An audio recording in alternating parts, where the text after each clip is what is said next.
Tamamı necə quracaq? Sən çıx otur üstə. Bərdاشت Hindvanə Mehri 1404. Əvvəl deyərlər gözəl Allahın adı ilə və yadı ilə. Denən nə be, sənin mollan tutmuşam ha burada. Zəmin-i rəhmət cavadi Azər. Qoy getsin. Qoy maşın bir iki bekle. Getdim cayın üçü. Bərdاشtı Hindvanə.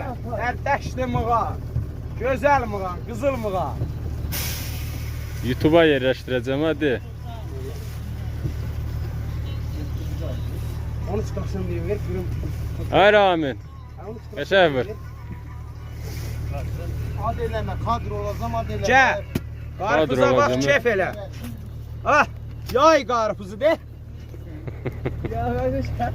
Biraz da gül.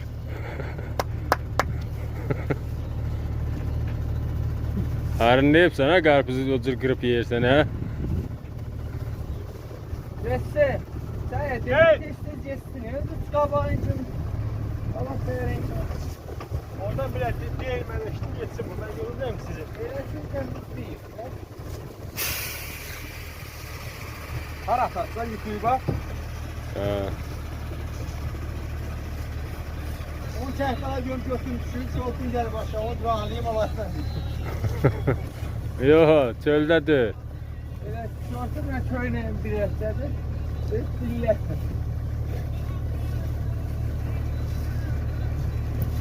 Çok üstədir. Şərəf filmi üçün. Ha be, adam sana axı. Hadi çık üstədir.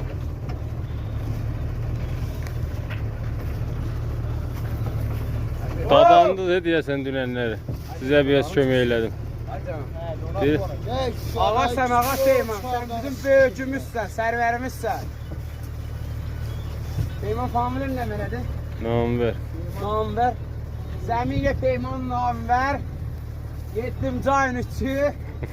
20 ixtar qarpız, Hindvanə faizi.